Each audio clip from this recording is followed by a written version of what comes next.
Stick to making coffee, Kelly. Doug Lom said it loud enough for everyone in the room to hear. The reaction wasn't a roar of laughter, just a few smirks and a weak chuckle from Councilman Owens, but it landed hard anyway. My face burned. I looked around the chamber, hoping someone would say something. Anything. No one did. Heads dropped to papers and phones like this was just another normal Thursday. I had spent 9 years in that department. Zoning, permits, grant tracking, proposal indexing. I handled it all. I was the one who caught mistakes before they turned into lawsuits. But the moment I raised my hand and pointed out a problem in Doug's shiny new redevelopment grant, I was suddenly reduced to the coffee girl. I wasn't even holding coffee. I had a thick binder in front of me, packed with documents. The grant language was flagged with red and blue tabs. Doug didn't care. He leaned back in his leather chair, smiling like he'd just won something.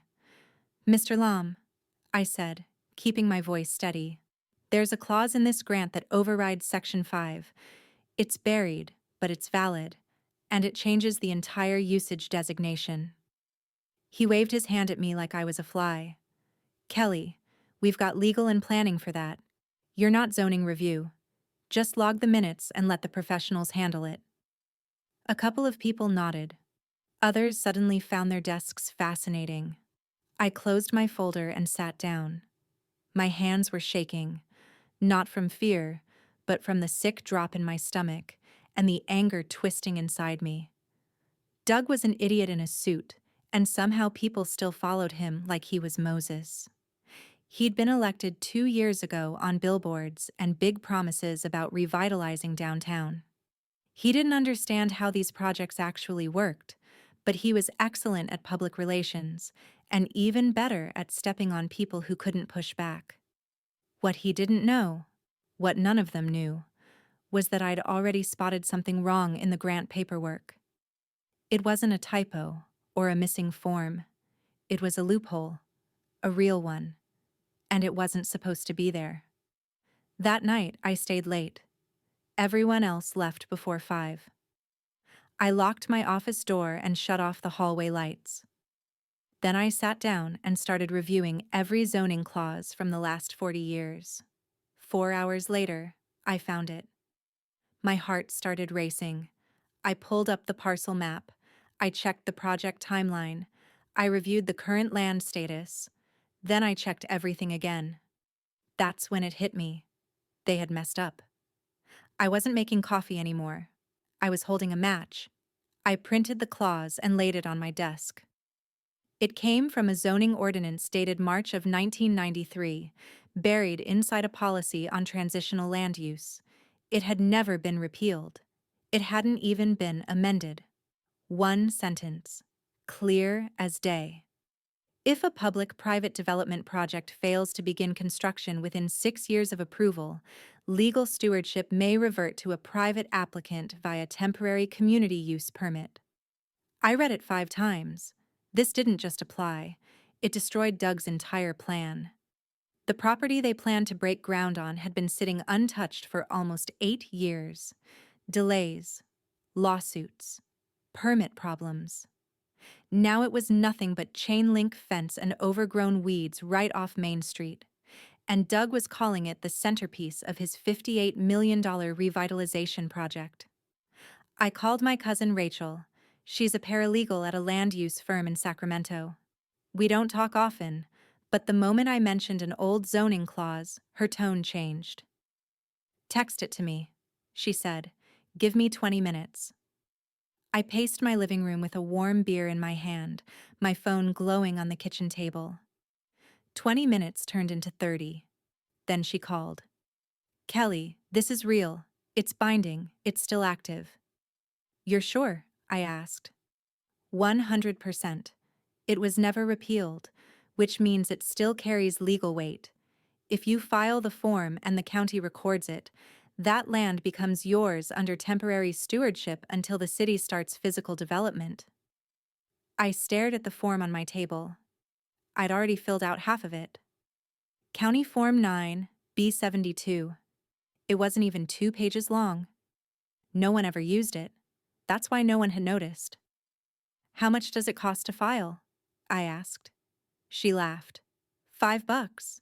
Probably cash only. Go tomorrow. I didn't wait. That afternoon, I drove straight to the county office. I walked in with my paperwork, my ID, and a tight little smile. The clerk barely looked at me as she stamped the form. Receipts in the tray, she said. $5. That's all it took to derail the mayor's flagship project. I grabbed tacos on the way home and ate them in my car, fingers greasy, heart racing. The next morning, I walked into the office at 8, sharp like nothing had happened. I even brought coffee, for myself. Doug passed me in the hallway. He didn't look at me. Perfect. I knew something was wrong the moment I stepped into the conference room. Ethan didn't bother to lift his eyes from his laptop. He just waved at the chair like I was some intern walking in for instructions. The blinds were half closed, letting in that dull gray light from the skyline. And across the table sat Sarah, leaning back with her arms folded, watching me like she already knew exactly how this was about to play out. My name is Clara. I'm 47 years old, and I've spent the last 18 years at Adler Halt, one of the top real estate firms in Chicago. Up until about 3 minutes ago, I was the senior client manager. Ethan finally looked up, his expression flat behind those ridiculous, overpriced glasses. Thanks for coming in, Clara. This won't take long. Clearly, I said as I took a seat. What's going on? He let out a slow breath, acting like the whole thing was a burden for him. We're restructuring. Your position has been impacted. Impacted? I stared at him. I don't understand. It's not personal, he said, sliding a folder across the table before I could even process his words. The firm's evolving. We're moving toward a leaner, tech-forward model. It's time for fresh energy. Fresh energy. I glanced over at Sarah. She didn't react at all, just tilted her head slightly, studying me like she was waiting for my reaction. There was no empathy, no hesitation. She looked like someone watching a scene she'd already rehearsed. Let me get this straight, I said as I opened the folder. 18 years with the company, 50 million in managed accounts, a client retention rate of 92%. And you're telling me I'm being cut? Ethan gave this tight, rehearsed smile. We appreciate everything you've done, Clara. Truly. But this is the direction the firm is taking. I didn't say anything at first. I just stared at him while my mind went into overdrive. I built this department. I trained half the people sitting out there. And now I was being handed a folder and pushed aside like I never mattered.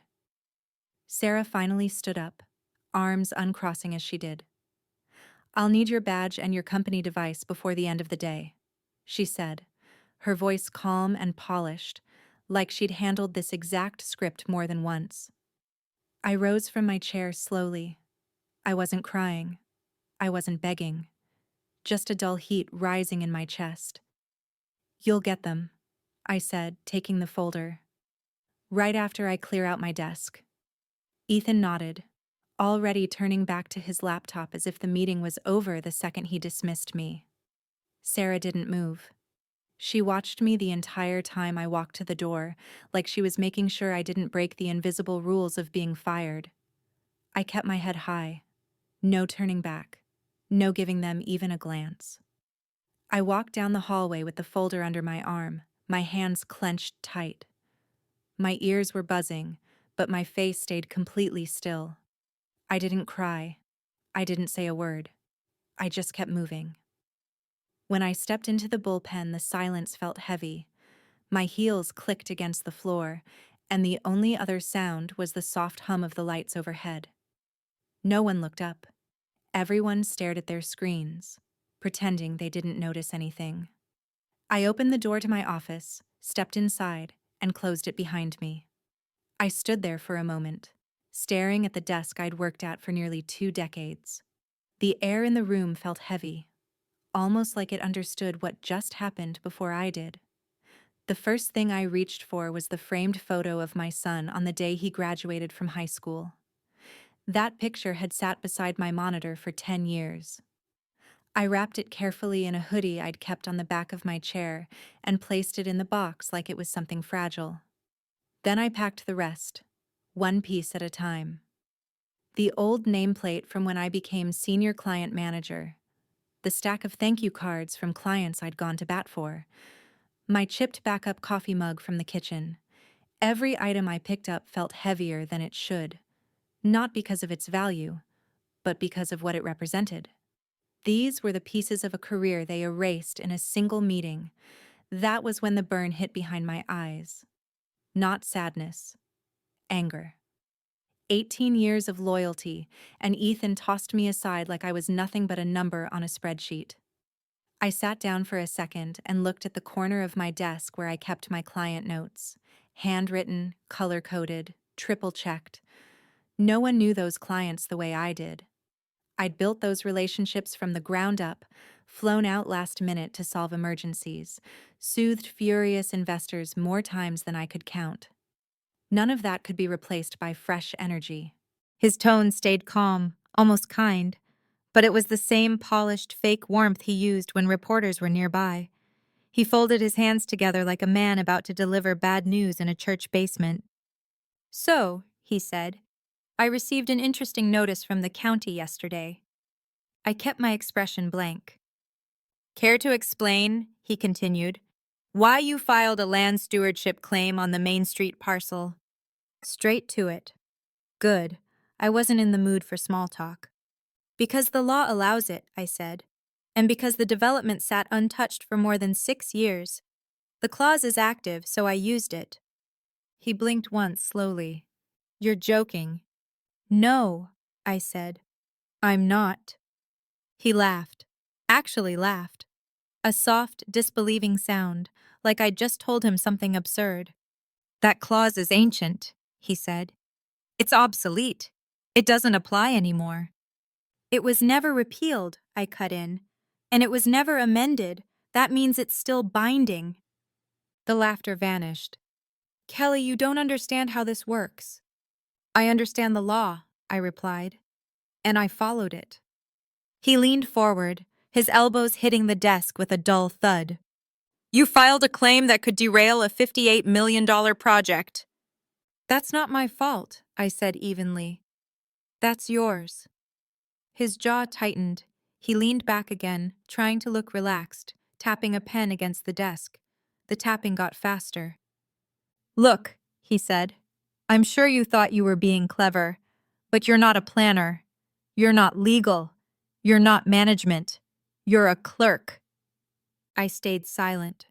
I wanted him to keep talking. "And clerks," he continued, "don't just take land in the middle of a redevelopment plan." "Stewardship," I corrected. "Not seizure. Temporary stewardship. And only because your team let the deadline rot." His face darkened. "What exactly do you want out of this?" he asked. "Attention? A bigger office? You trying to make a name for yourself?" "I want you to stop acting like you're untouchable," I said. That landed. He stared at me, eyes narrowing as he calculated his next move. Then he pushed back from the desk and stood up. "You think this is a game?" he snapped. "Some stunt you pull and then go back to logging paperwork like nothing happened?" "I followed the law," I said again, calm and steady.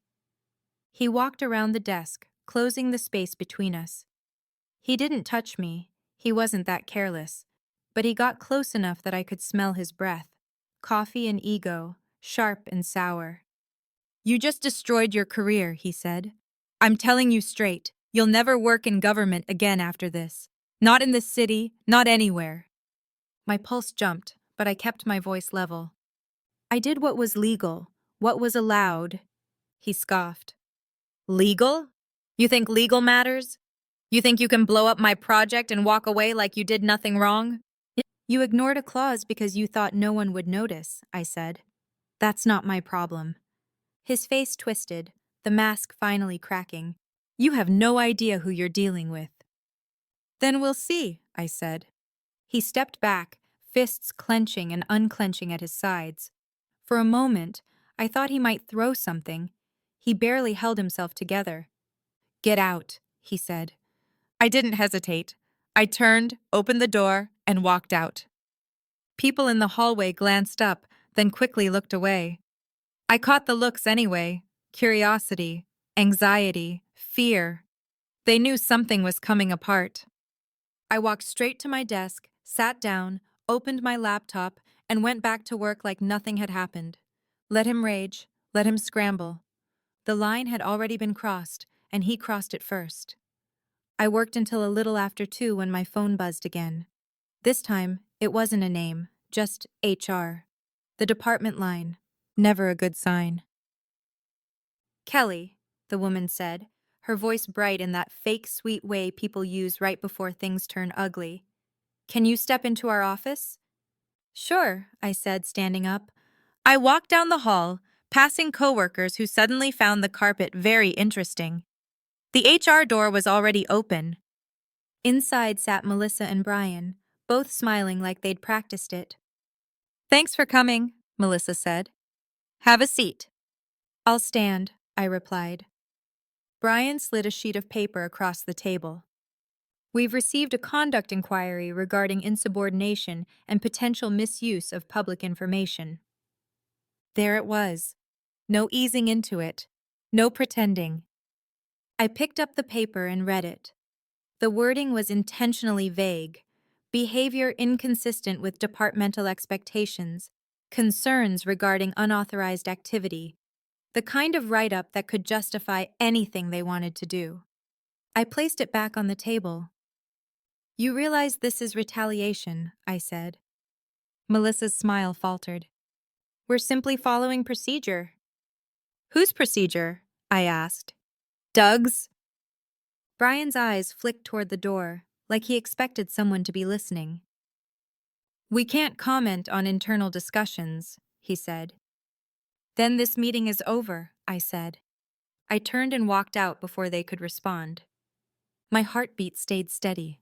I'd expected this. I'd planned for it. Back at my desk, I pulled out my phone and texted my lawyer a single word. "Call." He rang within a minute. "Let me guess," he said. "HR." "Conduct inquiry," I replied. He exhaled. "Good. Send it to me. I already drafted the response last night." Of course he had. That's why I hired him. He told me he'd forward everything to the county oversight board before the end of the day. "They'll escalate tomorrow," he added. "Don't react. Stick to the plan." I hung up, sent him the document, and worked until 5 like it was a normal day. When I walked out, the sky was turning orange, and I felt oddly calm. The next morning, I swiped my badge and sat at my workstation. My screen flashed a message I'd never seen before. "Access restricted. Contact administrator." They'd locked my computer. I sat there anyway. 2 minutes later, an HR aide approached. A young guy named Thomas, who usually looked nervous just saying hello. Kelly," he said. "We need you to come with us." I opened my bag, pulled out a sealed envelope, and handed it to him. "This is for Melissa," I said. "It's a formal notice. What you're doing is legal retaliation. The oversight board has already been copied." Thomas took the envelope with both hands, like it might blow up. "Oh, okay," he said. "I'll take it to her." "Please do." He hurried off. A few nearby coworkers pretended not to stare. I felt their eyes anyway. 5 minutes later, I saw Melissa through the glass wall of her office, reading the letter. Her smile vanished instantly, like it had been slapped off her face. She waved Brian over. He read it, then rubbed his forehead with his palm like he'd just developed a migraine. Good. I turned off my locked monitor and started organizing my desk. Not packing, just straightening things, putting order where it belonged. I wasn't leaving, and they knew it. 2 hours later, the IT restrictions disappeared without a word. No apology, no explanation, just quiet backtracking. I logged in and went right back to work. If Doug wanted a war, he'd chosen the wrong person, and I was just getting started. After that, the atmosphere in the office changed. People still said good morning, but their voices were tight. Some avoided eye contact completely. Others asked questions they had no business asking. You doing okay, Kelly? You think this grant situation will blow over? How long you planning to stay in this department? They weren't just curious. They were scared. Not of me, but of what I knew and what I might do next. No one mentioned Doug by name, but his presence hung over every conversation like a bad smell. By Friday, the tension was unbearable. I needed air. I texted my lawyer one word: lunch. We met at a corner diner downtown off Oak and Fourth. Greasy tables, cracked vinyl booths, and the best club sandwich in the city. He was already there, legal pad in one hand, fries in the other. Figured you'd call, he said, sliding over. I sat down and ordered black coffee. I wasn't hungry. I needed clarity. They're nervous, I said. They backed off the lockout, but now they're staying quiet. He nodded. They're regrouping, but they're not done. You think they'll try to fire me? I'd put money on it, he said. Either that or they'll try to bury you with a dead-end transfer and call it restructuring. But they know you're protected now. He tapped the legal pad. That notice you sent HR? That was a warning shot, and they heard it. I leaned in slightly. What happens if they go through with it anyway? He reached into his bag and pulled out a thin manila folder. That's your injunction, he said. Already drafted. I can file it the same day if they try anything. Civil protections, whistleblower laws. We've got enough here to make them nervous. I opened it. 4 pages. Clear, sharp, and unforgiving. Does this go public? I asked. He smiled. Not yet, but it could. He slid his phone across the table. An open message thread filled the screen. A name sat at the top. Jordan Lang, local post. She's solid, he said. Knows how to keep things off the record until it matters. I've been feeding her background quietly. No leaks, just enough context. If Doug tries to bury this, we turn on the lights. I nodded. You think he'll back down? He picked up a fry and waved it like a pointer. No, he'll explode. That's his move. Bluff, shout, intimidate until people fold. Not me, I said. Exactly. The waitress stopped by, topped off our coffee, and walked away. Steam rose between us. We sat quietly for a moment. Then he spoke again, his voice lower. Kelly, this isn't just about a land claim anymore. You pulled a loose thread. They're panicking because you exposed how sloppy they were. Doug's scared, even if he won't admit it. He'll keep pushing until someone slips, either him or you. I met his eyes. Then I won't slip. That weekend, I didn't leave the house. No groceries, no errands, just me, my laptop, and a yellow notepad filled with what-if scenarios. What if they threatened me again?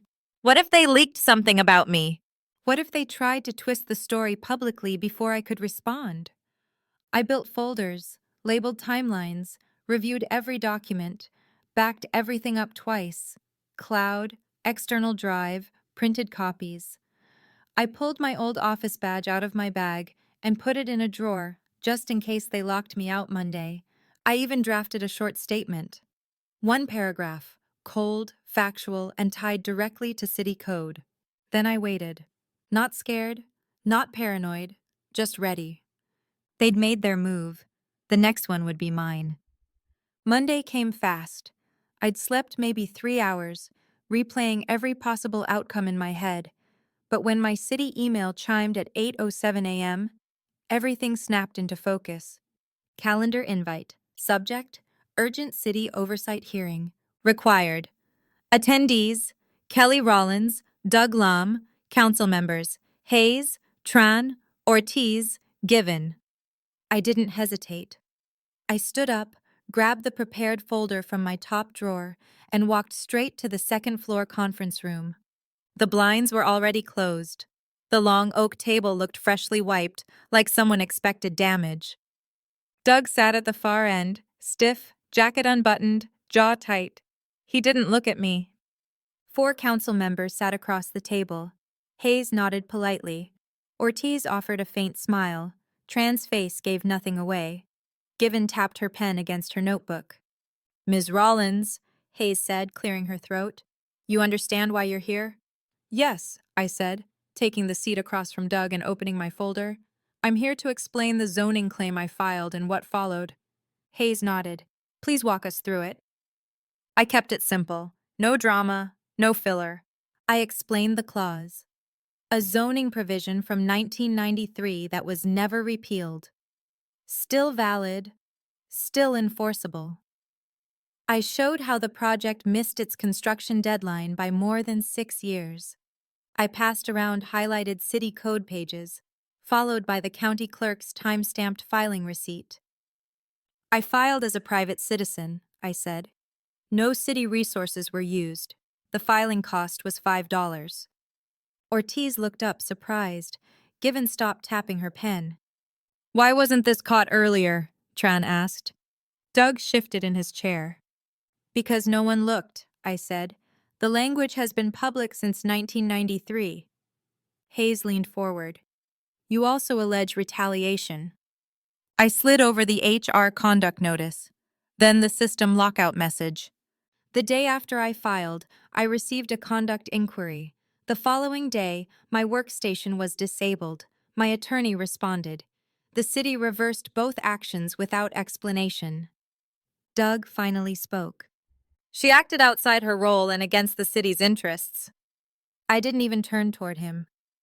"Everything I used is public information," I said. "I accessed it after hours using my own login. The interest I protected was the law, not a public relations timeline." Tran looked at Doug. "Did your office verify the clause before taking action against Ms. Rollins?" Doug's jaw tightened. "We were addressing internal disruption." "That's not how this reads," Given said calmly. Hayes flipped through the documents again. "Do you have additional records?" "Yes," I said. "Digital and printed backups, dates, timestamps, and logs. I'm not here to play politics. I'm here to make sure the law is followed." Ortiz cleared her throat. "Do you have any financial interest in the land?" "No," I said. "No developers, no family ties. The claim is stewardship, not ownership." They didn't thank me. They didn't dismiss me formally. They just told me I could go. As I stood to leave, my hand on the door, I heard Given murmur to Hayes, "She came in more prepared than Doug." I didn't smile, but I remembered it. The hallway felt heavy, like the moment before a storm breaks. Doug wasn't smirking anymore. By the time I reached my desk, the storm had started. An IT staffer dropped a printed notice onto my desk, like it was radioactive. No greeting, no eye contact. City website update. I opened the public portal. Bottom right corner, easy to miss. Downtown revitalization project, delayed pending review. No explanation. No details. Just one quiet sentence that meant the dominoes were falling. By 2 o'clock, the whispers grew louder. Doug's in with legal again. Council's covering themselves. Should finance pause the next disbursement? I didn't say a word, but the room felt different. Doug was sinking, and everyone sensed it. At 4 o'clock, an email from HR hit my inbox. Subject: Conduct Inquiry Update. After internal review, no further action will be taken at this time. No apology, no accountability, just a cold retreat. I printed it anyway and filed it. At 4:17, my phone rang. "Kelly, this is Jordan Lang with the local Post." Professional, direct. "We've been holding this off the record, but the city just delayed a $58 million project without explanation. Can we talk?" I looked out the window. Gray sky, still air. "I'm not ready," I said. "You sure?" she asked. "Yes." I ended the call and set my phone face down. I wasn't scared. I just wasn't done. Going public too early gives them a headline to twist. It gives Doug something to shoot at. I wasn't giving him that. People started leaving early. Dentist excuses, kid stuff. One guy claimed a migraine and bolted.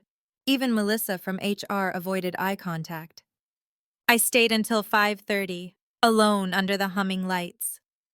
They thought a delay notice would end it. They thought I'd take the win and walk. They didn't know who they were dealing with. Thursday morning, someone whispered, "Check your email." I logged in. Confidential. Staff awareness only. Subject: Interim leadership adjustment. Mayor Doug Lam suspended pending ethics review. No speech, no explanation, just clean removal. The office went quiet, not tense, waiting. At 10:42 a.m., another email arrived. From the assistant to the acting city manager, Sandra Lee, please report to city manager's office. 11 a.m., I replied, received. I took the long way upstairs. Sandra stood when I entered. No fake smile, just sharp focus. We're making structural changes, she said, effective immediately. She explained the creation of a new compliance and ethics office, independent, separate from planning and development. I want you to lead it. I blinked. I'm a clerk. Not anymore, she said. You prevented a lawsuit, a grant recall, and likely a state audit. You saw what no one else did, and you handled it right. Why me? Because you documented. You didn't leak, you didn't grandstand, and you didn't back down. I nodded. I'll do it, but I want my reporting line permanently to you. You'll have it in writing. I stood and shook her hand. A week later, I carried one box into a small beige office. No windows, old desk, sticky drawer, but the nameplate read, Director Compliance and Ethics. I sat down and opened the zoning queue. 10 contracts, 4 variance requests, 1 red flag proposal Doug's team buried 6 months earlier. It all came through me now. Not revenge, not power, just the rules, finally enforced. They tried to shut me up. It didn't work.